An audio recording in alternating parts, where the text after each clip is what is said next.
Sa isang liblib na baryo sa Cordillera, may mga lihim na hindi dapat halongkatin. Ngunit may iisang gabing magbubunyag sa lahat ng nakatagong dilim. Isang gabing umuulan at may kulog. Isang batang babae ang nakaramdam na may sumusunod sa kanya. Hindi siya nag-iisa sa dilim. Ngunit ang darating, hindi niya inaasahan. Si Lila, 16 na taong gulang, ay nakatira sa isang maliit na bahay sa tuktok ng bundok kasama ang kanyang lola. Tahimik at tahimik ang baryo sa araw. Ngunit sa gabi, ang hangin, ulan at mga anino ng puno ay parang may sariling buhay. Isang gabi, habang bumabalik siya mula sa palengke ng baryo, napansin niya ang kakaibang anino sa gilid ng daan. Hindi ito tao, hindi rin hayop, ngunit parang sumusunod sa bawat hakbang niya. Lila ay nagmamadaling umuwi, ngunit sa bawat patak ng ulan, mas nararamdaman niya ang presensya ng nilalang. May mga mata na tila nakamasid sa kanya mula sa dilim ng kagubatan. Pagdating niya sa bahay, sinilip niya ang kanyang lola.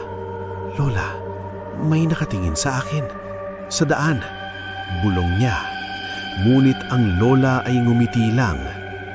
"Huwag kang matakot. Hindi mo pa nakikilala ang tunay na kalikasan ng bundok na ito." Sa gabi, nakarinig si Lila ng mga yabag sa labas ng bahay.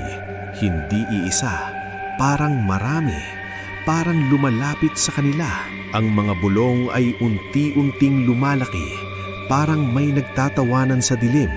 Ngunit hindi tao ang tinatawanan. May malalaking mata, mahahabang braso, at anino ng matangkad na halimaw. Kinabukasan, naglakas loob siyang lumabas. Ang halimaw, wala na. Ngunit may bakas ng paa sa putik. Marami, parang nagmamadali.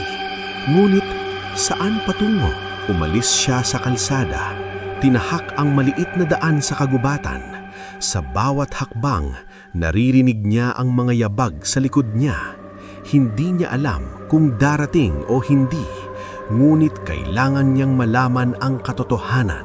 Sa gilid ng ilog, nakita niya ang isang maliit na bahay na abandoned na. Doon may mga pira-pirasong gamit, ngunit kakaiba. May maliit na larawan ng isang batang lalaki at isang halimaw sa dilim. Parang may pinag-uugnay sa kanila. Biglang lumitaw ang halimaw sa harap niya, ngunit sa halip na umatake, tumigil ito. Tumingin sa kanya ng malalim at sa mata nito, nakita niya ang luha. Hindi ito simpleng nilalang, isang nilalang na nag-iisa, natatakot at naghahanap din ng proteksyon. Ang takot na inuugnay sa kanya ay maling akala. Dito niya naintindihan, hindi ang nilalang ang halimaw. Ang totoong panganib ay sa mga taong nagkamali ng paghusga. At ang nilalang ay may mabuting puso. Dahil dito, tinulungan niya ang halimaw, nagdala ng pagkain, nag-alaga sa sugat nito, at sa huling gabi, nag-iwan ng maliit na ilaw para sa kanya sa labas ng kagubatan. At bago tuluyang umalis ang halimaw, tumalikod ito, tumingin sa kanya, para bang nagpasalamat, ngunit may bakas ng lungkot sa mata nito.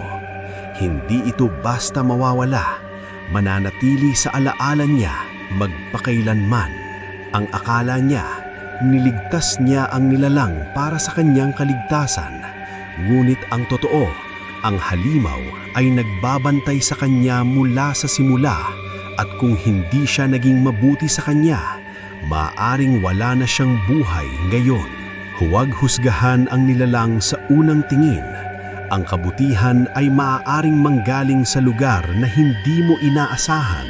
At minsan ang takot ay may dalang proteksyon at pagmamahal. Kung ikaw ay si Lila, magpapasakop ka ba sa takot? O hahayaan mo ang kabutihan na lumitaw mula sa hindi mo inaasahang nilalang?